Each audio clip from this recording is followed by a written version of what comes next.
Oh yeah, yeah, gotta stay focused. I gotta stay sheep.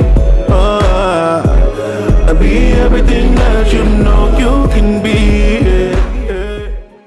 Hey, bro, I'm glad you're back with me today. It's good to be back with you. Yeah. My king, you good? I'm well, my lord. We keeping it easy on our traditional Sundays. We had coffee this morning. Stopped by and got some comics. And now we You can't forget about the donuts now. Oh yeah, that's right. Oh, Blondie Donuts in Edgewater, Maryland. yes. Biscuits, gourmet donuts, cakes, and coffees, and all the things that make a Sunday morning what it needs to be. And now we got cigars. And now we having cigars. What are you smoking? Well, I am smoking the Maduro box press. It is Honduras wrapper with a Nicaragua filler. That's pretty deep. What am I smoking? I think you'll say it better than I'm saying it. That is funny. You're smoking. Trying to see. Oh, it's my father. Floor. I ain't gonna say better than you. It's Antheus. My father Antheus. It is a Habana cigar. Yeah. My father's one of my favorites. That's actually the first cigar I smoked, and I smoked a full body. I'm sorry, my father, and those who are listening, but I can't see the little writing. Sometimes it's small, but it's a good smoke, and it's a good Sunday, and after coffee and some comics on deck, now we can smoke it out and have a chat up. I definitely wanted to talk to you. We were talking earlier in a conversation where you mentioned, I think kind of randomly, but I think it was something that was on your mind. I wanted to dig a little deeper when you asked about why don't men ask for help. Yeah. And I know we talked about it briefly, and I gave my suggestions. Sometimes it's fear, sometimes it's being a safe place, how you were raised, culture, just the way you were guided and reared and experienced childhood. I think a lot of what we see as adults, men specifically, is what we saw as boys. Absolutely. What was missing, what was there, what wasn't there, and it shaped how we see ourselves, how we perceive ourselves, how we present ourselves, and ultimately how you interact with people at large. Can you dig a little deeper? What brought that on, and what were you thinking in the sense of why men don't ask for help? There's probably a lot of conversations or just watching and listening to men at the cigar lounge. They come into the cigar lounge wondering, looking lost. And you ask them, hey, how can I help you? Okay. They say, I'm just looking. Okay. And Got you. Then they go inside the humidor and walk around 12 times. Okay. And come back out and say, hey, can you help me? Instead of initially asking for help. When they knew when they walked in the door, they needed help. That's interesting. I'm trying to think. Let me think about it from a personal perspective. When I go into a venue of any kind, well, I'll say specifically, sometimes that I'm gonna say that comes from not knowing, but feeling like you should know because you're a man. I hear you. And I know it doesn't really make sense, because why would you do that? But I feel like culture, society,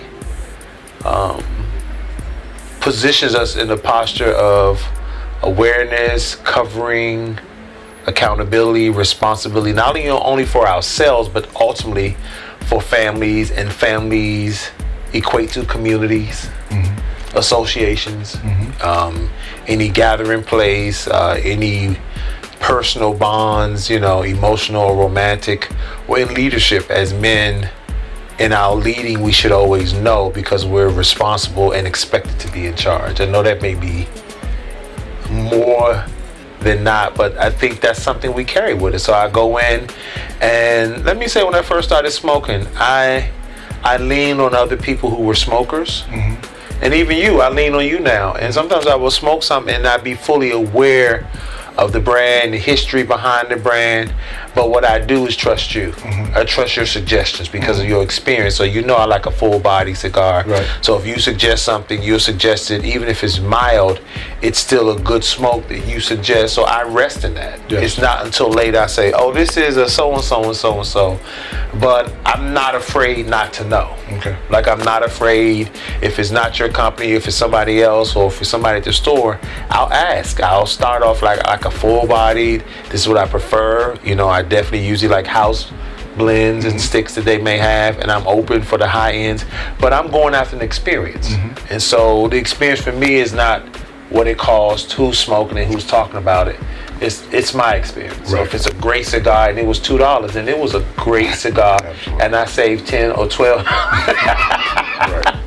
So I know that's a roundabout way, but I think it helps shape the men's psyche. You know, we don't want to ever feel like we don't know, we're not enough, we can't contribute, and we need to be led. When I think there's a yin and yang, there's the female and male energy, and basically, you know, female energy is not the feminine energy in the sense where it means that you're less than a masculine man. It means more receptive. Right. And being able to receive, Right. as well as masculine being able to lead, initiate, and execute.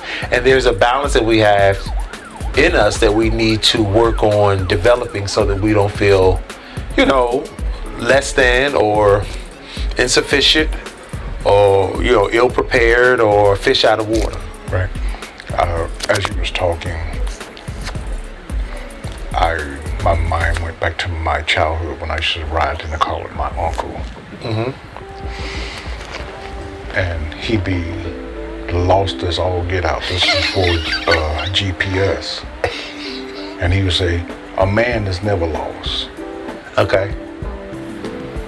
And you know, at that time, of course, I was young. I'm like, yeah, you lost. But at the end of it, we end up getting to the destination. At the end of it, yeah. So, I mean, how many hours lost? How many miles lost? How much gas burned? And so, when you say that, and when I think about it, when I think about the men that come into the lounge, and then when I think about us as men, I guess our creature and our habits, it is really all ego. And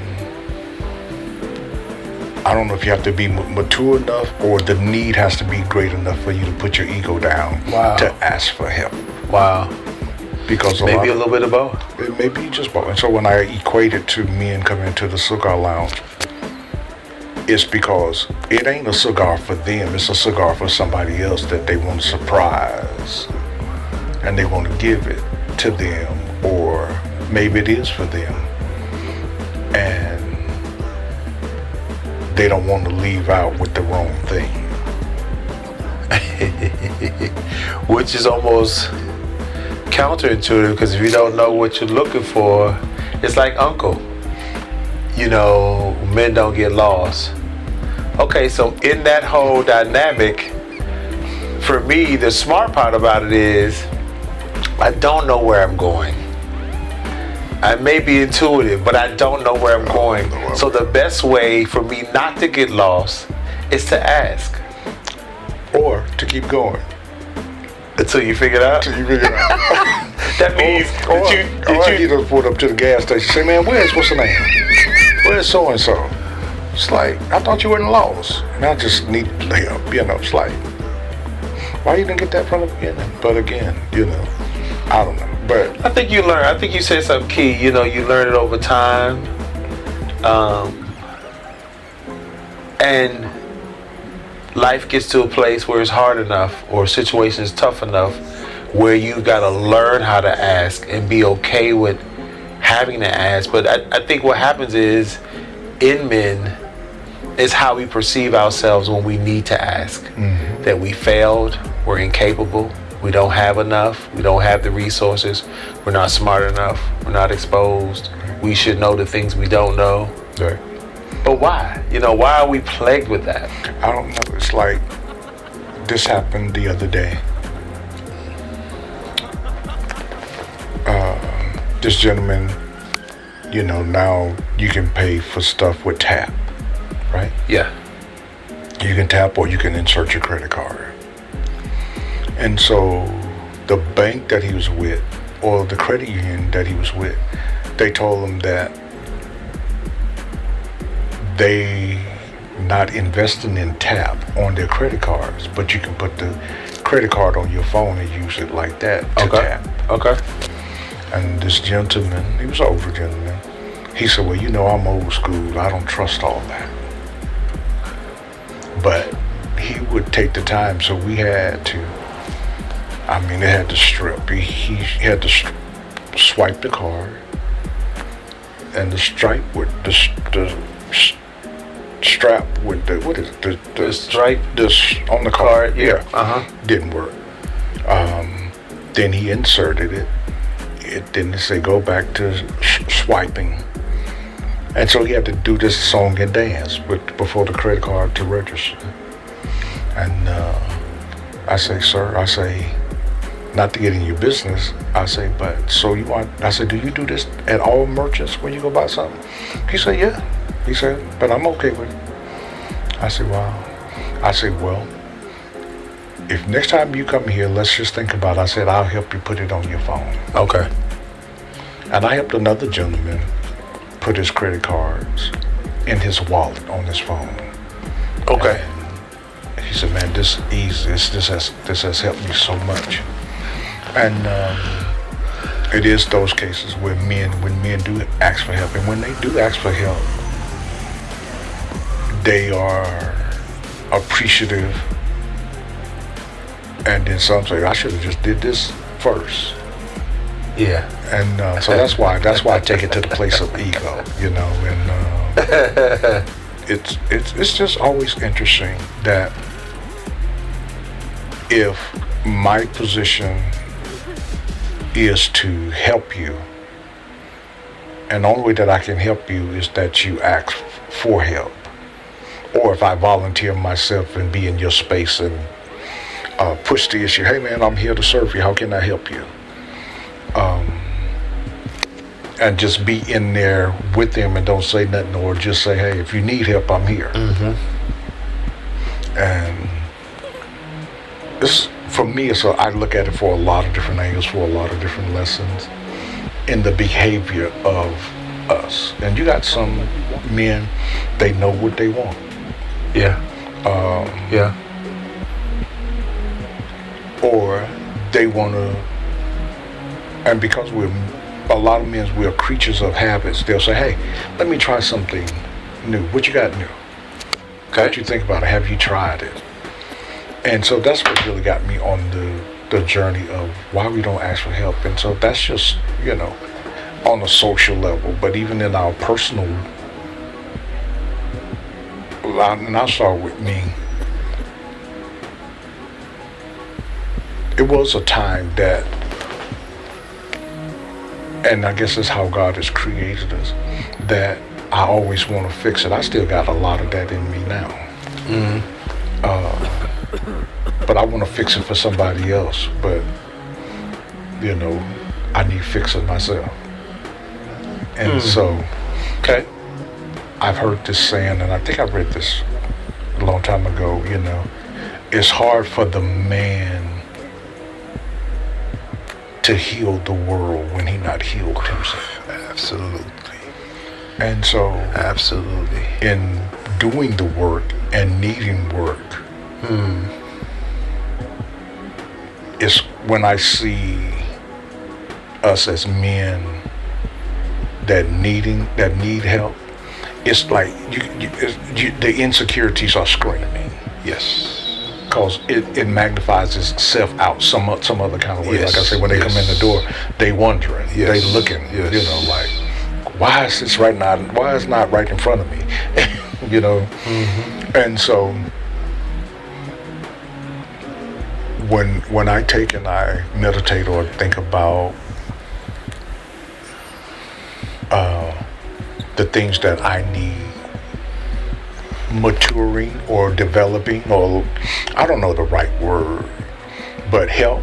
We're talking about help, and even, you know, my relationship with you, because of my personality and your personality, we clash, but not to the point where we shut down from each other. You give me a different reference or a different viewpoint. Like, think about it like this. Have you thought about it like this? Yeah. I'll be like, I'll give you backlash, but I hear you. Yeah. You know what I'm saying? Yeah, same here. And, but you know, let me say this here. I think that's key that you say that, because I think also men learn to ask for help and trust that reach out based on their relationships with other men and other people in general, but men specifically, where they feel safe. Like, where they feel safe, that when I ask you this, that doesn't mean I'm emasculating myself. It doesn't mean I have undone all the work I have done to become who I am. This is just a moment in time where I don't know, I need guidance, I need support.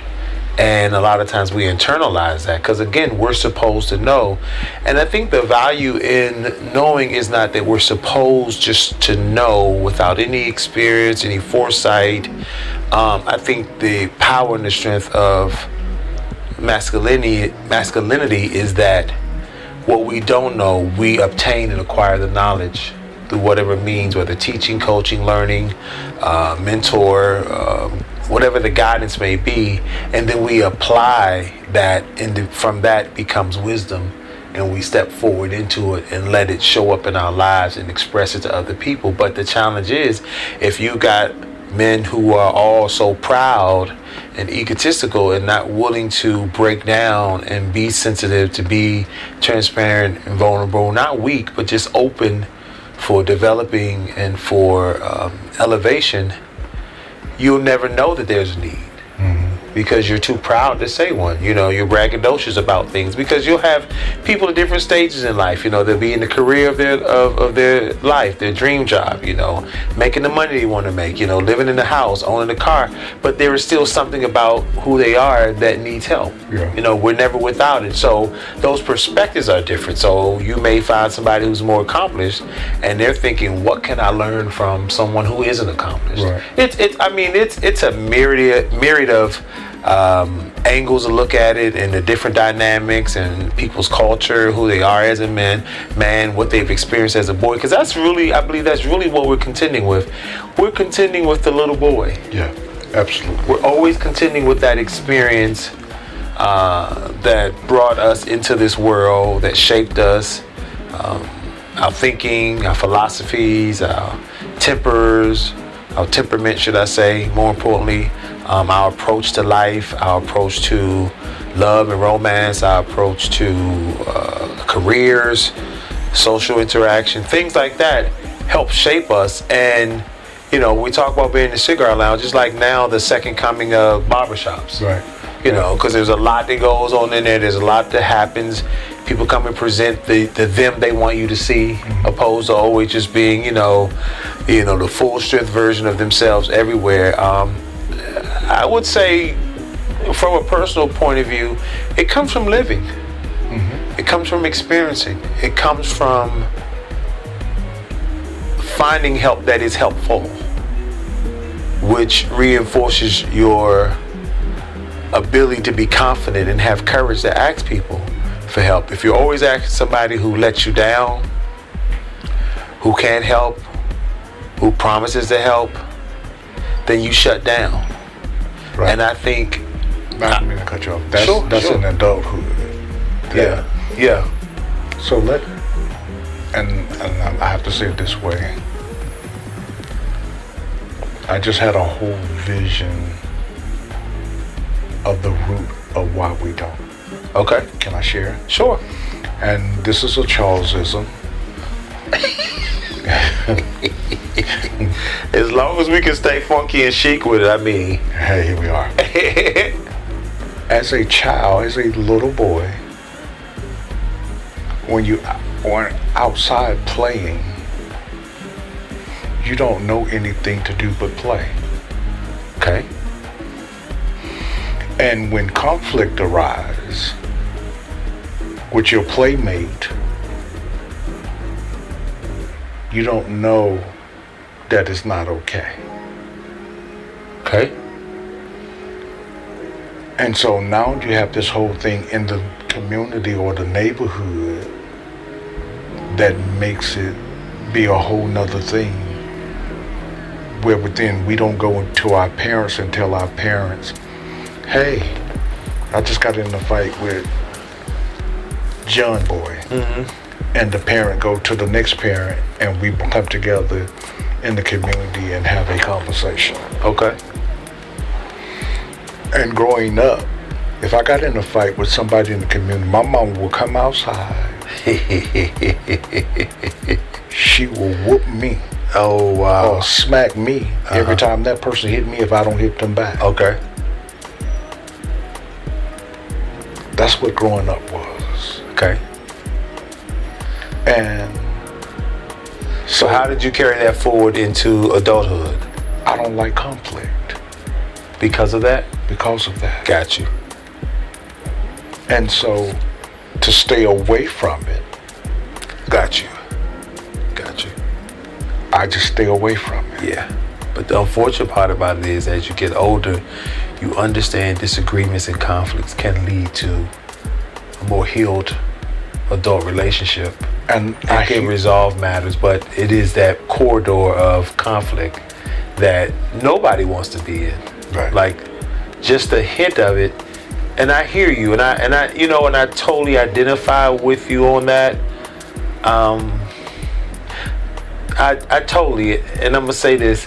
I went to an event the other night, and I knew I was gonna be around people I hadn't seen in many years, and relationships that to me were dead now or had just fallen off, just because they hadn't been nurtured, not necessarily because there was any conflict that had risen or that I was running from, but I had to kind of calibrate myself to be in that environment because I had not interacted with those people for so long, and the last interaction felt foreign. Okay. Just felt foreign. Just just haven't seen you. Somebody you've known for a long time, people you've known for a long time, and you feel like should be close, but you aren't. But I've learned to accept that, and in my mind, all it was love. Wherever we left off, wherever things ended, whenever the last time was that I saw you, it's great to see you now, period. Not, why haven't I seen you? Why haven't I heard from you? Or let's get together, try to drum all that. No, it's really good to see you. Take care, that kind of thing. But those are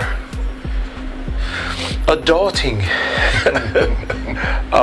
strategies where, you resolve. I mean, it comes down to emotional intelligence when it talks about, managing emotions and the relationships and the empathy. Like, you mentioned being young men and young boys playing. There's a level of empathy that has not fully developed yet at that time. So the approach now to resolve, again, is different. And you learn to do that over time, and you learn to do it in safe spaces. In conflicts with people that are close with you, and you learn how to work it out where somebody is not willing to trade you off because of a conflict. A situation where people think they can fix you, and often I say, no, just love me while I fix myself. Like, I don't think anybody can fix anybody. Certainly people can be helpful on someone's journey to healing, development, relationship management, all those things. But I don't think, for me, it's not until I've gotten to a place where my soul tribe, people that I know, believe in me, believe in my philosophies and theories and my outlook on the world, we share some, similar views. it's easier to become safe and vulnerable and to flip off and to have conflicts, not because you want to hurt people, because you're just growing with people. I mean, John Legend said we're just ordinary. We really are. And the thing about it is, we bring, again, I go back to the childhood when we were boys. If we didn't grow up together, we don't know what those childhood experiences were like, and we don't know personally if they really still rest in us until we run into, like you talked about, conflict. Well, if we're always laughing and joking, I don't know conflict is a struggle for you until we get in one. Right. But then I've got to now be mindful enough about the conflict. What is it that I want from this? Do I need to be right in the conflict, or do I need to protect you in the conflict? Right. And protecting you means not necessarily not having a point of view or idea, but protecting you in a way that if this comes again, you can trust it. Right. You don't have to walk away. You may not like it. Not gonna like it now. But yeah. Realizing it is part of human nature, it's part of relationships, it's part of knowing people, having conflict. But the key in that is coming back and getting it right. Restoring it and getting it right where both parties feel appreciated, seen, recognized, and loved, not necessarily making the point right. And then building on that again is that you keep coming around with somebody, meaning whatever has happened is not enough to throw you off your game with that particular person, and realizing who deserves that kind of investment, because everybody doesn't, every scenario doesn't, and it's not until you mature to that place that you are intentional about what that means. Right. Even when it's weird. You know, there are no friends I have now in my life that are close to me that I'm not willing to fight for. If I'm fighting for it and I realize I'm the only one fighting for it, then I will stop fighting for it. Not because I don't care. Cutting ties with people or canceling relationships or walking away, it's not ideal. It hurts just as much as loving somebody. Right. But the awareness is that there are some relationships where that is not sacred. Makes sense. And you keep pouring yourself into that particular one when they're not making the same investment. Right. So then you just got to take the energy and realize, there are some that I'm willing to invest in, and there's some just I'm willing to be, just draw the line and be cool with it. And it happens, unfortunately. And so, again, it goes back to who we were as little boys and younger men and young adults, and then experiences in our life, with love, with careers, goals, aspirations, money, accomplishments, family. All those things impact us, and usually as men we keep them low, we keep them buried deep, we cover them up with things, shiny things, cars, body counts, Right. all those things that don't say much about us as far as character, Right. but they're the things that we value because somewhere they show that we are, moving through life. We're navigating, we're here and there, we have some touch points, but at the core of it, we need to be able to, I guess, first be very honest with ourselves. Absolutely. And the first thing with asking for help beyond ourselves is realizing and accepting that we need help.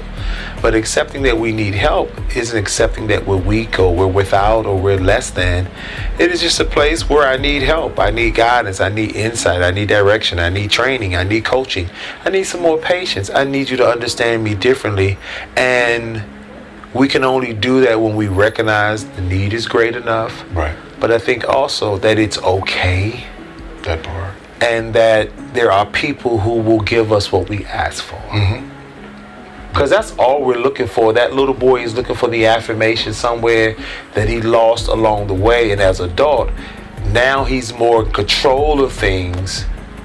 But it still doesn't mean healing has set in and he's moved away from those issues. That just means as an adult, I can go home on my own. If I'm spending time with somebody, I show them what I want them to see and I'm out. I go to work, I present this one persona. then I'm masking somewhere else. And that's a lot. We do a lot of masking with that for our own protection. Sometimes because, we have been wired that way. Community, tells us to do that. Us as black men, that's a challenge. That has its own set of challenges. So you take that and you compile it with everything else that we find is a challenge and mix it up in the world, and it may not be as favorable for us, but it's amazing that we as men sit in social settings so much time together talking shop. And I don't mean that we need to have a deep dive every time we're together, but it's okay if we need to be there, because I find it helpful to be able to put things on the line, have a conversation, get some guidance and advice, and then put all that in place and move forward. Yeah. Not stay there, not be stuck there, but then also have enough confidence in those who are in my circle that if I'm just stuck on it a little longer and I need to keep rehearsing it, that they won't get tired of hearing me. I mean, again, I think when you find a place of trust, whether that's in a relationship, that's with a group of people, a romantic relationship, platonic relationship, whatever the nature of collaboration may be or the bond is, when you find somewhere where you can be yourself, accepted as yourself, and yourself is not judged as less than because you're unaware, you're aloof, but somebody, that will guide and be patient and see you on your way to and help guide you along the way, and sometimes just catch you when you fall. Right. But again, I think in relationships you have to make the effort. I say, lead with intention and love from your heart. And it takes time. It's most definitely a head and a heart thing. They both have to be aligned. Yes. Because the response, what I realized, is while it may be towards me, it's not about me. It's about a framework you already have in your life. Right. So I have to learn to be aware of that, understand it, and respect it. Not cross the boundary, but if I see where I can help, be mindful when I can help and how I help, so that you feel less threatened or offended or bothered. And even or embarrassed. Yeah. Again, we're talking about what happened as a little boy, your upbringing. So people try to make sense of who we are now with a snapshot of us. But there's a full life we have lived up until this point. And it's going to take just more than that one profound moment to turn us around. Yeah. But again, I mean, that is the beauty of, adult relationships and engaging and staying around and practicing love and conditioning yourself to be with people. Because when you do that and you have that sense of awareness, I think it now becomes universal. It's just not your interaction with men. It's with all sexes, races, people of, different descent. Because now you have an awareness of yourself that can determine where you find yourself with interacting with other people. I mean, it's just not a one-hit situation, one-stop shop. We fix it all now in this conflict. It's ongoing because, again, these are years of experiences that most of us as people, specifically men, we live very silently with. Mm-hmm. Yeah. And we don't want anybody in those spaces because we are right in them. Yeah, and we've not fixed it. You gotta, I say, face it and fix it. That's the best way you can get where you're going. Thanks for being here. This was good. Thank you should have said it at the top of the show, but I'll say it at the end that thank you for the opportunity to share. Appreciate it. Thank you, sir. Gotta stay funky, gotta stay chic, gotta stay chic, yeah. And be everything that you know you can be, yeah. Oh, yeah, gotta stay funky, gotta stay chic, and be everything that you know.